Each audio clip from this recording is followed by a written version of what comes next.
Labor have a mandate. They've secured the next 3 consecutive elections. LNP were too Trump-like. Dutton was unelectable, and voters hated the LNP nuclear policies. Now, if you've heard those sound bites and you agree with them, fine. But I'm here to tell you that underlying the basis of this election result was a 70-year Australian election trend that was broken. And the results of this broken trend have seen an exodus of both ALP and LNP voters who have never returned back to their home. Labor have a mandate. Well, it appears that way, doesn't it? It's certainly the narrative that they're going with, and why wouldn't you when you've got 91 seats in Parliament to 40 LNP seats? But is that the full story? You see, for the last 2 elections, we have had a 70-year Australian election trend absolutely broken, and it hasn't returned since the 2019 election. And it's a fact that no one's talking about. In every election from 1949 to 2019, every government that has been formed has done so on the basis of above 40% of the vote. Well, that hasn't happened since 2019. That trend that has always been the case in the Australian electorate from generation to generation has absolutely collapsed. And it did so after the 2019 election. So what changed? Because the last 2 election cycles saw that trend be utterly destroyed, and it hasn't returned. And so for the last 2 elections in 2022, 2025, both parties have not been able to gain above 36% of the vote either or. That's crazy. That's unheard of in Australian politics, apart from those 3 outliers that I mentioned before. Why is that the case? Now, in 2022, we can see that election, there was a swing away from both parties. Voters who traditionally, intergenerationally, made either red, blue, or green their home, left and have not returned. Some may have, in little percentages, might have gone back, but they have not returned. Do you know what this means? This means the 70-year kingmaker vote in the Australian electoral process is still out there, and it's up for grabs. In 3 to 4 years' time, the next election that everyone is writing off and saying, well, it's a given, it's Labor. No, the kingmaker vote is still out there. But the question is, why haven't they returned to their traditional homes? Why is it that but somewhere between 2019 and 2022's election, I don't know what happened there that might have been so seismic that people left their traditional voting homes and ventured off to find another home? Great question. Let's jump into what happened between 2019 and 2021 and if 2022. And if you don't remember the seismic event that happened between the 2019 election and the 2022 election, then I want the phone number of your therapist. Very simply, the Australian political landscape had an earthquake because the politicians of the day at both state and national formed this national cabinet. All of them were in agreement about what legislative policies they were going to unify around in order to keep Australia safe. And where the policies all ended up was that they segmented out by a political mandate a portion of the Australian population who made a choice not to have a medical procedure. And because of that, they were segmented out and laws, mandates were created, which meant they couldn't go into certain shops. They couldn't have beers with their friends.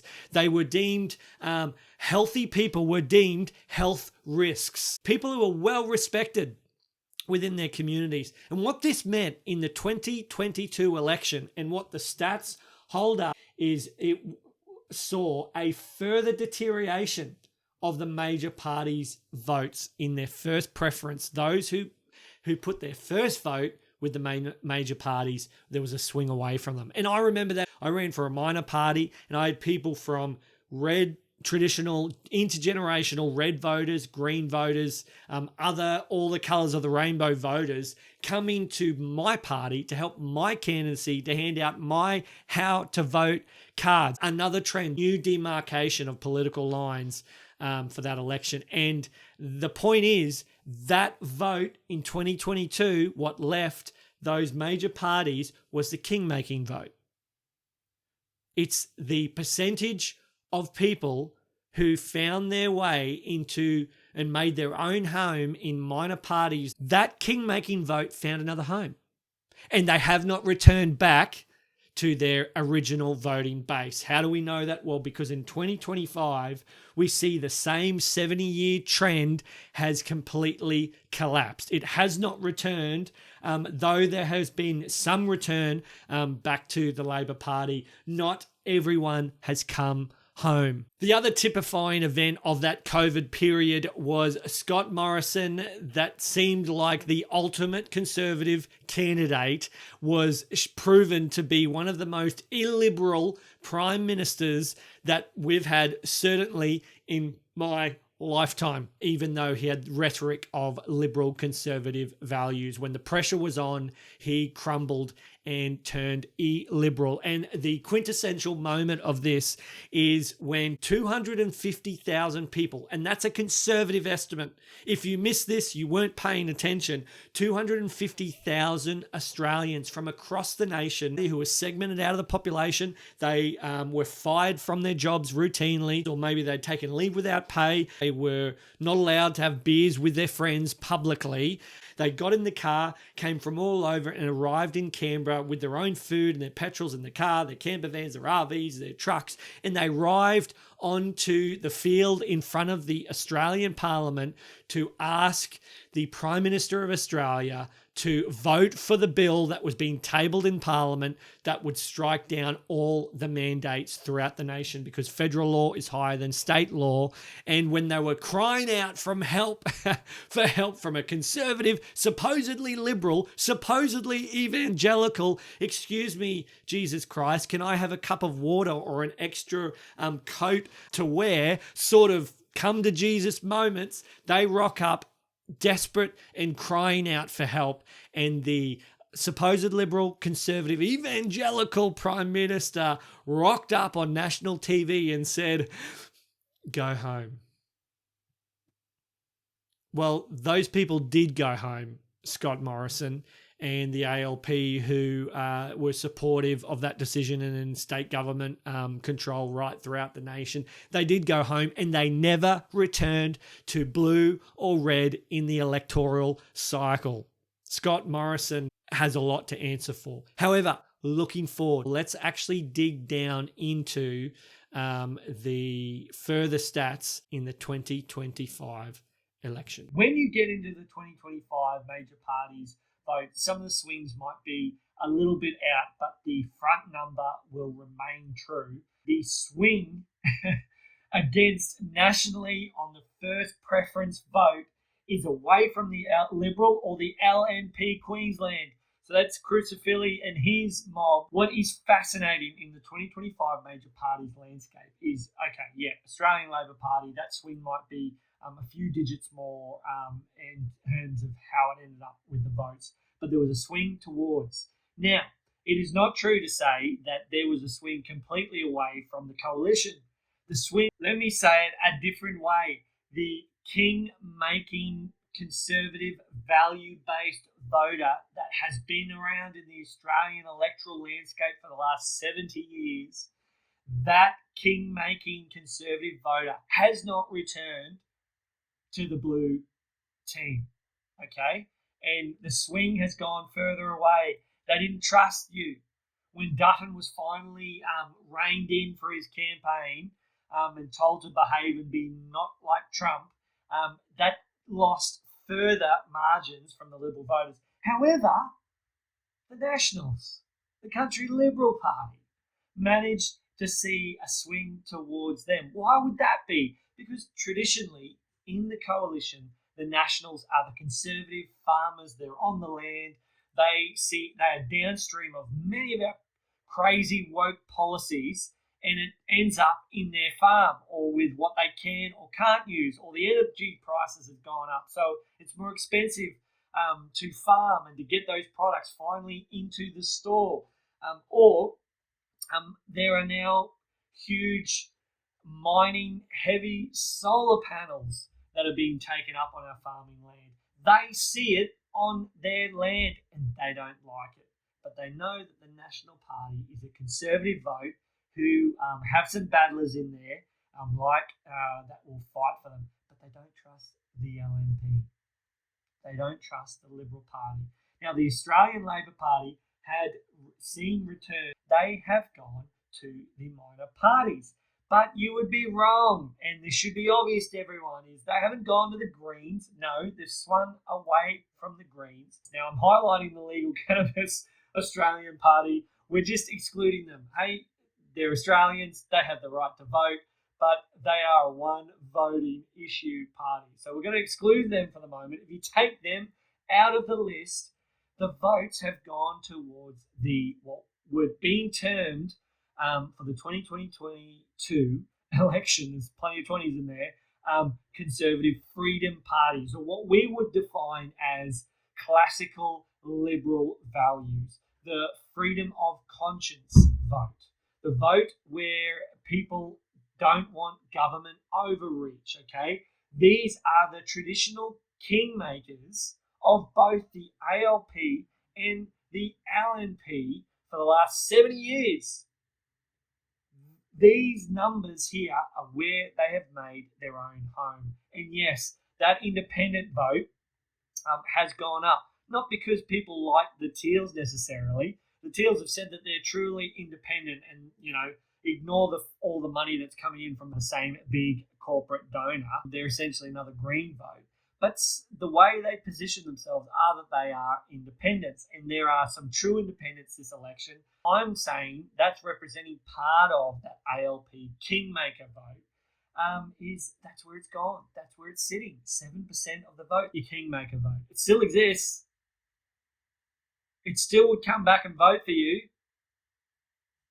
But what is true, and if it isn't obvious, let's state it outright. What is true is that conservative Australians, and now I'm talking about a very particular conservative Australian voter. I'm talking about a values-based conservative voters, okay?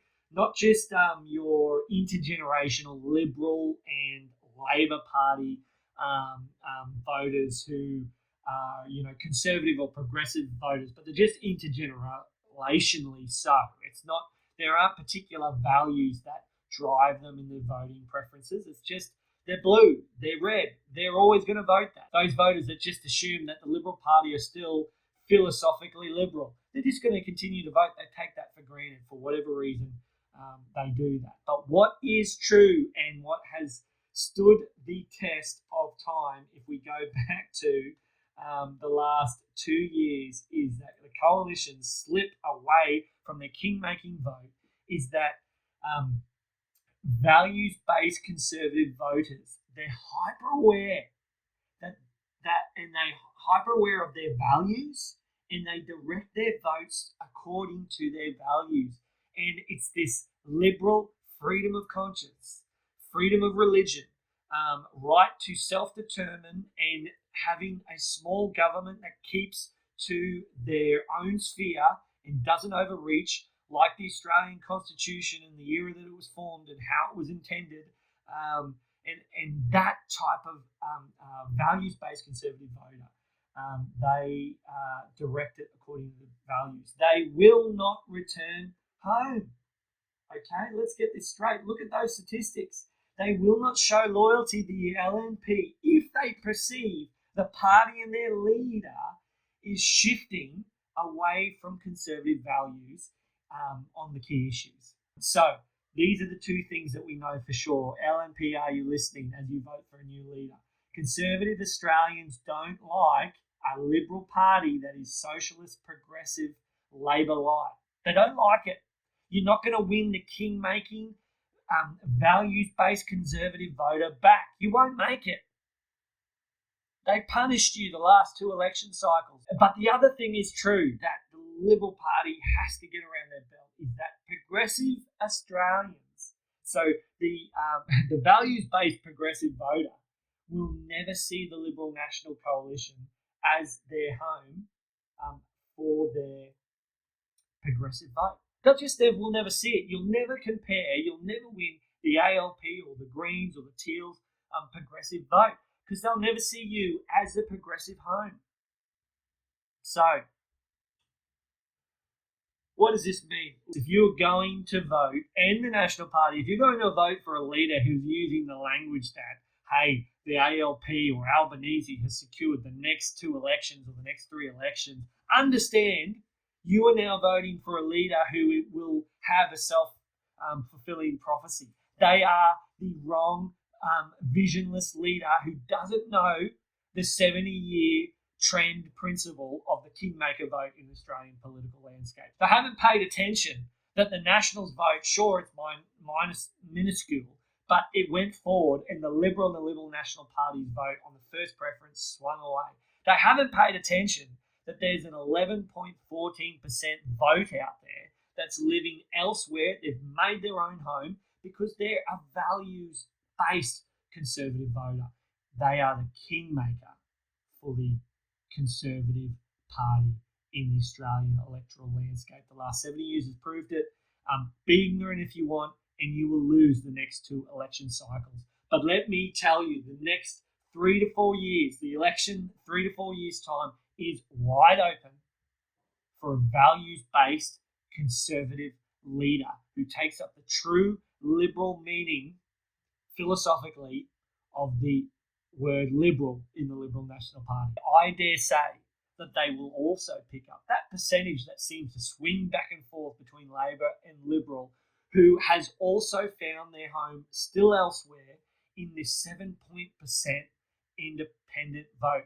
People don't want to vote for green light in the Teals. They've shown that in some of the key seats, and Tim Wilson has shown that. It's time to win the conservative, values-based voter back, Liberal Party. Or the only other alternative is minor party.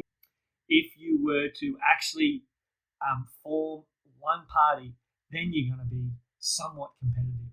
Then you're going to be potentially kingmakers. Divided against yourselves, you won't stand. If you are listening, Conservative Party, if anyone is out there, the next election is wide open. If you listen to the electorate, stop listening to your staffers who are trying to pretend that there's a centre ground, that you can steal the progressive Australian vote. They're never coming to your home to live the progressive Australian vote. They're finding the Liberal Party, Labor Party, they're finding the Green Party. And conservative value voters in Australia don't like a Liberal National Party that is socialist, progressive or Labor light. They don't like it. They want a fighter. And if they have a fighter, I tell you now, the only thing that changed, the big seismic shift between 2019 and 2022 was COVID-19 and Scott Morrison's absolute disaster, illiberal handling in terms of the people that came up and knocked on his door in Canberra, 250 to 500,000 Australians with tears in their eyes saying, help me, give us a drink, or, maybe this is sacrilegious, give us a beer back at our pubs, but give us our jobs back and give us back our conscientious right in our decisions in our lives, and don't punish healthy Australians for their health decisions. Because of that, you've never recovered. So we'll see you at the next election. It's wide open. I hope in the next week we see some truly conservative values-based politicians. Otherwise, the Liberal Party will be their own self-fulfilling prophecy.